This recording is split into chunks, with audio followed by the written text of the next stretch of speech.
Company ఇచ్చే బోనస్‌లు, advance బోనస్‌లు job వదిలేసేటప్పుడు మళ్ళీ అడుగుతా ఉంది. దీని గురించిన ఒక డీప్ డిస్కషన్ అయితే జరుగుతా ఉంది. ఎస్పెషల్లీ హెచ్‌సీఎల్ అయితే డైరెక్ట్‌గా దీనికి సంబంధించి పర్ఫార్మెన్స్ బోనస్ కూడా వెనక్కి ఇచ్చేయమని అడుగుతున్నారు అని చెప్పి దీనికి సంబంధించిన న్యూస్ అయితే స్ప్రెడ్ అవుతా ఉంది. సో, ఇది ఎంతవరకు నిజం?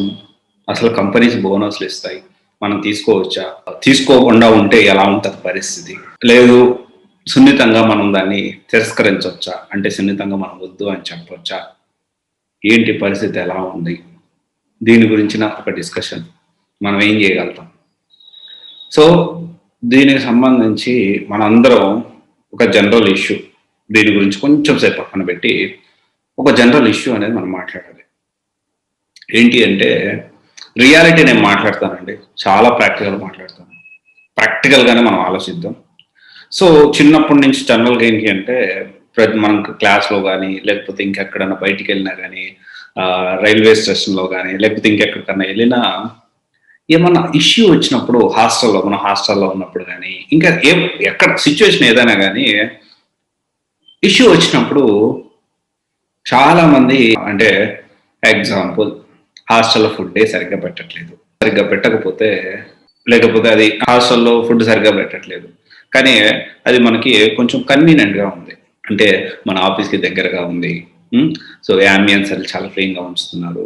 కొంచెం ఒక్కొక్క రోజు ఫుడ్ కొంచెం అటు ఇటు అయితా ఉంది. సో, ఇమ్మీడియేట్‌గా లేకపోతే అప్పుడప్పుడు పవర్ పోయి బ్యాకప్ పవర్ ఇస్తలేదు. సో, ఇప్పుడేంటి అంటే హాస్టల్‌లో అస్యూమ్ ఒక 50 మంది మనుషులు పిల్లలు 50 మంది స్టూడెంట్స్ ఉంటే అందరికీ ఈ ప్రాబ్లమ్ అనేది ఉంటుంది. కానీ ఒక్కడే చాలా వైలెంట్‌గా రియాక్ట్ అవుతాడు. "ఏయ్! ఎందుకు అని ఎయట్లేదు నేను డబ్బులు కడుతున్నా కదా!" అది ఇది అని చెప్పి అంటాడు. ఇప్పుడు హాస్టలోడు ఏం చేస్తాడు? "అరే బాబు! ఉంటే ఉండు పోతే పో" అంటాడు.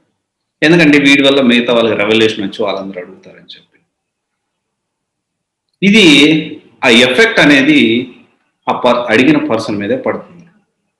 Let us be practical. నేను ఒక విప్లవ భావాలున్న వ్యక్తిని, నేను తోపుని, అయన్నీ కొంచెం సేపు పక్కన పెట్టి let us come to the reality. అతనికైతే నష్టం జరుగుతుందా లేదా? నీకు నచ్చితే అక్కడ ఉండు. లేకపోతే ఇంతకంటే బెటర్‌గా వస్తే చూసుకొని వెళ్ళిపో. ఆర్గ్యూ చేయిస్తే నేను చెప్తున్నా గదా! మీ అందరికంటే ఎక్కువ చాలా మంది కంటే చాలా ఎక్కువ ఆర్గ్యూ ఏదైనా ఇష్యూ అయితే ఎందుకిలా జరిగింది అని ఆర్గ్యూ చేసేవాళ్ళు. అంటే అలా అడిగేవాళ్ళు నేను ఒక వాయిస్ రైజ్ చేసేవాడిని. దీనివల్ల ఏమైతదంటే నేను బ్యాడ్ అయిపోయేవాడిని. ప్రతిసారి ఇదే జరిగేది. కాలేజీలో ఇదే జరిగేది. స్కూల్‌లో ఇదే జరిగేది. ఇష్యూ అనేది సేమ్ అందరూ ఫేస్ చేస్తున్నారు. కానీ ఎవడు ముందుకు రాడు. నేను అడిగి పాజిటివ్ ఉందనుకో నా ఎనకాలొస్తారు. నెగెటివ్ ఉందనుకో సైలెంట్‌గా ఉంటారు. ఆ ఎఫెక్ట్ అనేది నా ఒక్కడికే పడేది. దీనికి సంబంధం ఏందంటే నేను అక్కడికే వస్తున్నా వినండి. ఈ ఎఫెక్ట్ అనేది నా ఒక్కడి మీదే పడేది.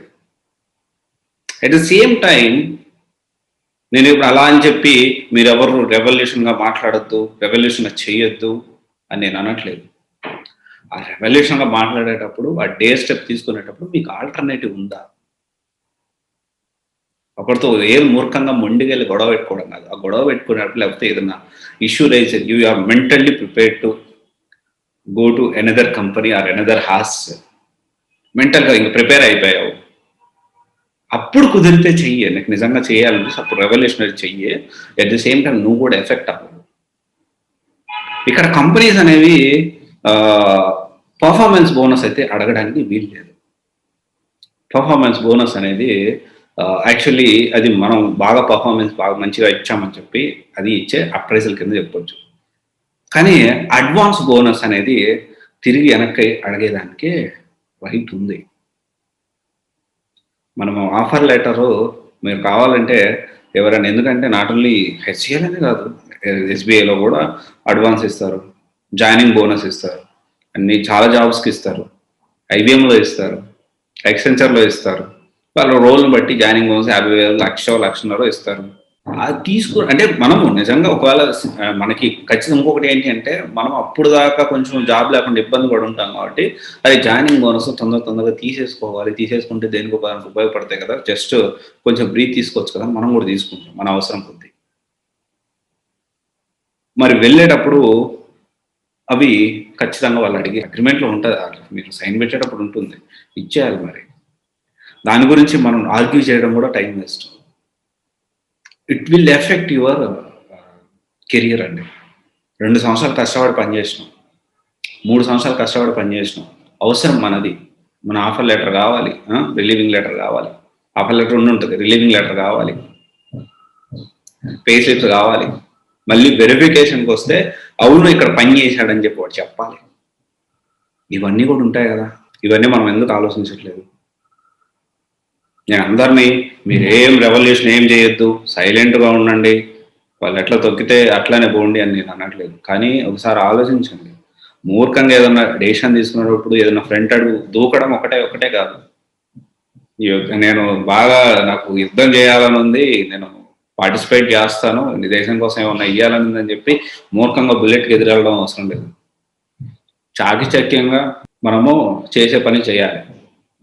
అట్ ది సేమ్ టైమ్ మన బ్యాకప్ కూడా ఇక్కడ చాలా ఇంపార్టెంట్. చాలా మంది రీసెంట్ డేస్ లో నేను చూస్తా ఉన్నాను. ఈ ప్రాబ్లం ఫేస్ చేస్తున్నాను.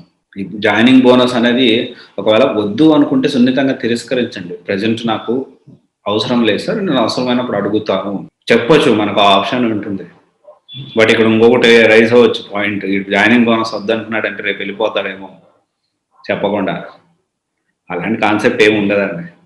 ఎందుకంటే మనం సడన్గా అప్స్కాండ్ అయినా కానీ కంపెనీ నుంచే మనకి ఏం రాదు. మనకి నష్టమే జరుగుతుంది. ఎందుకంటే రిలీవింగ్ లెటర్ రాదు. వెరిఫికేషన్కి వస్తే అది అక్కడ ఫెయిల్ అవుతుంది. సో ప్రాపర్గా ప్లాన్ చేసుకోండి. అవ్వచ్చు. జాయినింగ్ మాత్రం ఇమీడియట్గా అవ్వమంటారు. రిలీవింగ్ మాత్రం 3 months నోటీస్ పీరియడ్ అంటాడు.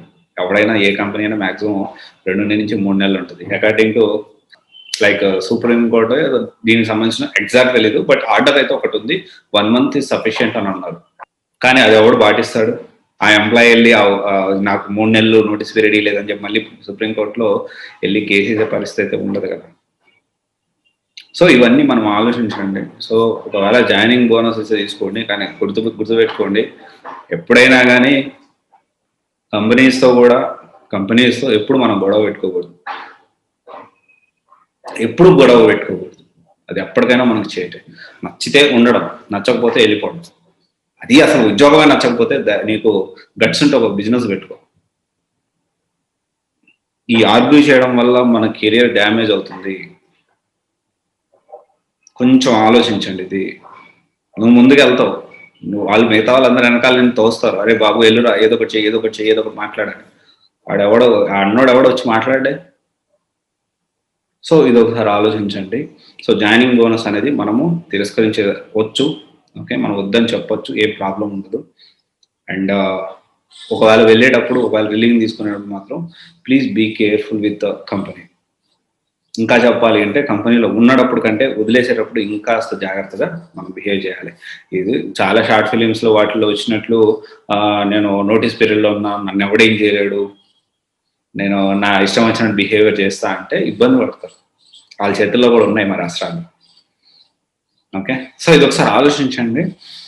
దీస్ డేస్ చాలా మంది ఈ ప్రాబ్లం ఫేస్ చేస్తూ ఉన్నారు. జాయినింగ్ అప్పటి నుంచే ప్లాన్ చేసుకోండి.